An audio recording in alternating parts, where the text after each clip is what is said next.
बिस्मिल्लाहिर्रहमानिर्रहीम। Welcome to my channel study with sir Haider Zaidi.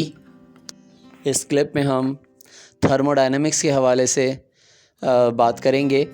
Thermodynamics के हवाले से कुछ डेफिनेशंस, कुछ टर्म्स ज़ेर बहस आएंगी, जिसमें पहली डेफिनेशन जो हम यहाँ ज़िक्र कर रहे हैं वो है थर्मोकेमिस्ट्री।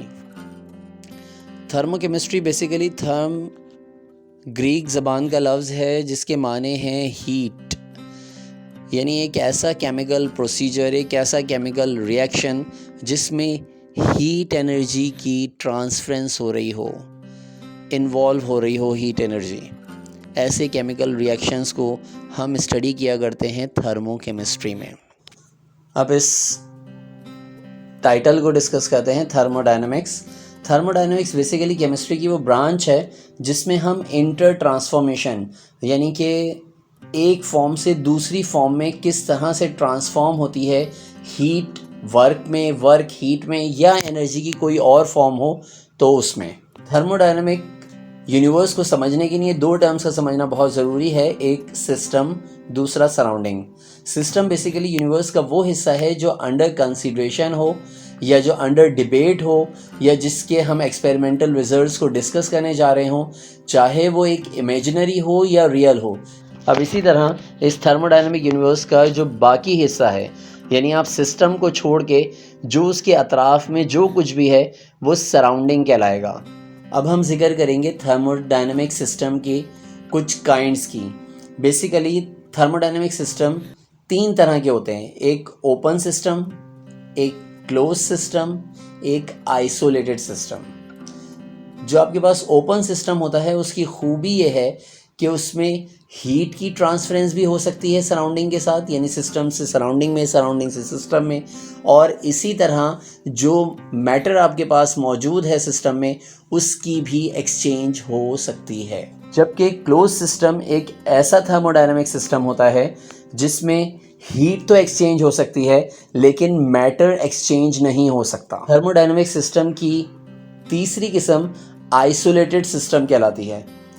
इस आइसोलेटेड सिस्टम की खूबी यह है कि ड्यूरिंग अ केमिकल रिएक्शन इसमें ना तो किसी किस्म की हीट एक्सचेंज होती है, ना ही मैटर का एक्सचेंज होता है। ये तो हो गई थर्मोडायनेमिक सिस्टम की अक़साम।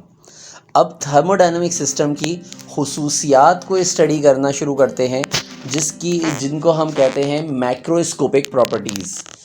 मैक्रोस्कोपिक का मतलब इसके नाम से वाज़ेह है, मैक्रो जिसके अंदर बहुत ज़्यादा क्वांटिटी हो।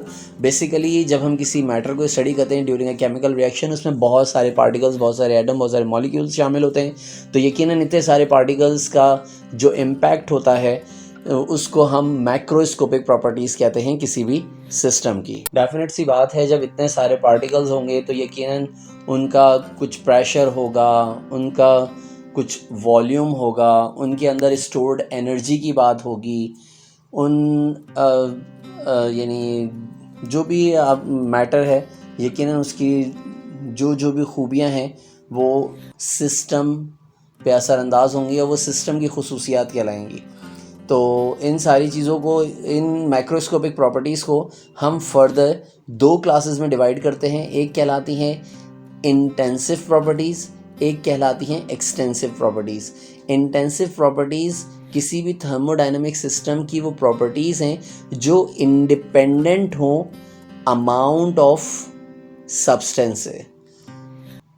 फॉर एग्जांपल, अगर किसी सब्सटेंस का रिफ्रैक्टिव इंडेक्स, चाहे वो एक कतरे का हो या किसी पूरी बकेट में फिल हुआ हो कोई लिक्विड, दोनों का सेम रहेगा। इसी तरह से कोई डेंसिटी हो किसी सब्सटेंस की, चाहे वो कोई मिलीग्राम में हो या वो कुछ केजीज में हो, यानी ऐसी प्रॉपर्टीज़ किसी भी सिस्टम की, थर्मोडायनेमिक सिस्टम की, कि जो अमाउंट से, क्वांटिटी से मुबर्रा हों, उनको हम क्या कहते हैं, इंटेंसिव प्रॉपर्टीज़। जबकि एक्सटेंसिव प्रॉपर्टीज़ किसी भी थर्मोडायनेमिक सिस्टम की वो मैक्रोस्कोपिक प्रॉपर्टीज़ हैं जो अमाउंट डिपेंडेंट हो। जैसे फॉर एग्जांपल, अगर जो भी सब्सटेंस है उसके ज़्यादा पार्टिकल्स होंगे तो यकीनन उसका मास ज़्यादा होगा। तो मास एक ऐसी प्रॉपर्टी है जिसे हम एक्सटेंसिव प्रॉपर्टी कहेंगे। इसी तरह वॉल्यूम है, जितने ज़्यादा पार्टिकल्स होंगे, जितनी ज़्यादा क्वांटिटी होगी, उतना ज़्यादा वॉल्यूम होगा। तो ऐसी तमाम माइक्रोस्कोपिक प्रॉपर्टीज़ जो अमाउंट पे डिपेंड करें, वो सारी कहलाती हैं extensive microscopic properties of a thermodynamic system. अब हमारी नेक्स्ट टर्म है जो हम स्टडी कर रहे हैं, वो है एंट्रोपी। एंट्रोपी बेसिकली किसी भी थर्मोडायनेमिक सिस्टम में पाए जाने वाले डिसऑर्डर को मेजर करने का नाम है, और इसको हम कैपिटल एस से डिनोट करते हैं। और यकीनन जो ये एंट्रोपी है वो सबसे ज़्यादा गैसेस में पाया जाता है, उससे कुछ कम लिक्विड्स में, क्योंकि इन दोनों हालतों में जो एटम्स या मॉलिक्यूल्स हैं वो कंटिन्यू मोशन में होते हैं।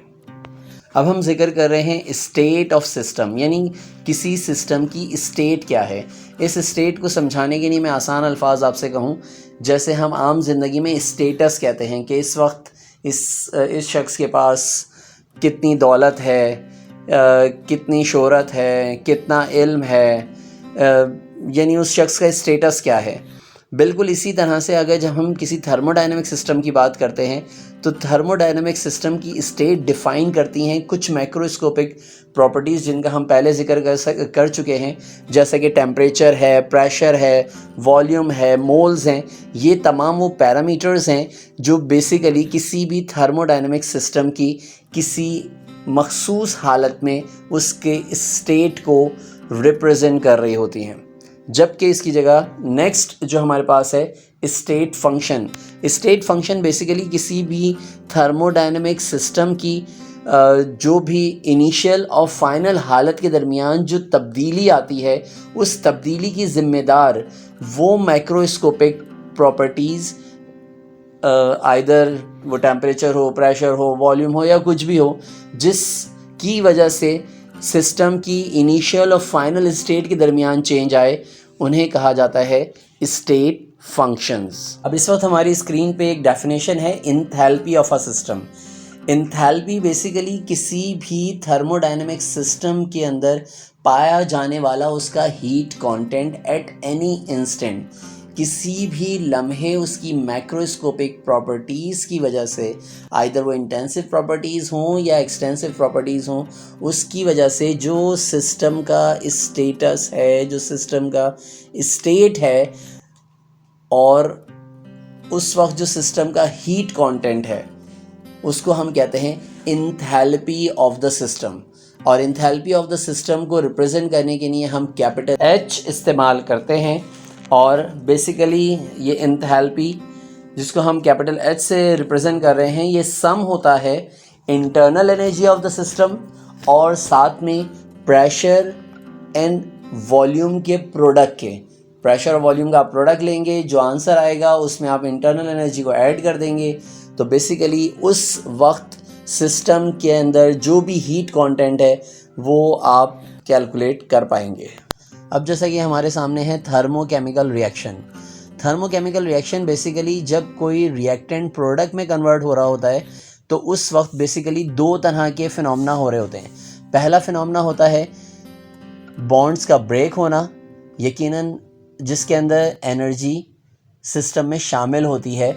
यकीनन आप किसी बॉन्ड को ब्रेक करने के लिए एनर्जी देनी पड़ती है। और जबकि जो सेकंड मरहला होता है वो है बॉन्ड मेकिंग का। डेफिनेटली बॉन्ड मेकिंग के दरमियान एनर्जी रिलीज़ होती है जिसकी वजह से बॉन्ड मेकअप होते हैं। तो अब यहाँ पे हम ये देखते हैं बेसिकली इस जो थर्मोकेमिकल रिएक्शंस हैं उनकी दो काइंड्स डिसाइड होती हैं। एक कहलाते हैं एंडोथर्मिक रिएक्शंस, एक कहलाते हैं exothermic reaction. Endo means taking up, किसी चीज़ को अपने अंदर शामिल करना, ले लेना, यानी एंडोथर्मिक मतलब कि थर्म को, हीट को अपने अंदर शामिल कर लेना। ऐसे रिएक्शन जो अपने अंदर हीट को गेन कर लेते हैं उन्हें एंडोथर्मिक रिएक्शन कहा जाता है। जैसा कि आप यहाँ ग्राफ में देख रहे होंगे कि इनिशियली आर यहाँ पे रिएक्टेंट को शो कर रहा है कि इंथैल्पी या जिस किसी सिस्टम का जो हीट कंटेंट है वो लो लेवल पे है, उसकी एंथैल्पी कम है, लेकिन कुछ वक्त गुजरने के बाद जब प्रोडक्ट बनता है तो आप देखें जहाँ पी लिखा हुआ है उसकी इंथैल्पी ज़्यादा है as compared to reactant are. तो इसका मतलब ये हुआ कि इन दोनों इंथैल्पी चेंजेस के दरमियान जो इंथैल्पी चेंज आया बेसिकली पॉजिटिव है, कि जो हमारा फाइनल जो सिस्टम है वो जब पहले आर वाली कैफियत में था अब वो पी की जगह पहुंच चुका है, और जब वो पी पे पहुंचा है तो यकीनन उसने क्या करा है, अपने अंदर मज़ीद हीट एनर्जी गेन करी है, क्योंकि उसकी इंथैल्पी ज़्यादा हो गई है, उसका हीट कंटेंट ज़्यादा हो गया है। तो ऐसी सूरत में ऐसे रिएक्शंस को कहा जाता है एंडोथर्मिक रिएक्शंस। जबकि इसकी जगह एक ऐसा सिस्टम हो जिसकी इंथैल्पी स्टार्टिंग में रिएक्टेंट्स की हाई हो और जब प्रोडक्ट बने तो उसकी इंथैल्पी कम हो, ऐसी सूरत में हम ये देखते हैं कि जो सिस्टम की इंथैल्पी है पहले ज़्यादा थी बाद में कम हो गई, यानी कि सिस्टम का जो हीट कंटेंट है ओवरऑल वो पहले की निस्बत कम हो गया। डेफिनेटली कम हुआ है, इसका मतलब है वो सिस्टम से रिलीज़ हुआ है। तो ऐसे केमिकल रिएक्शंस जिसमें सिस्टम से हीट रिलीज़ हो एक्सोथर्मिक केमिकल रिएक्शंस कहलाते हैं।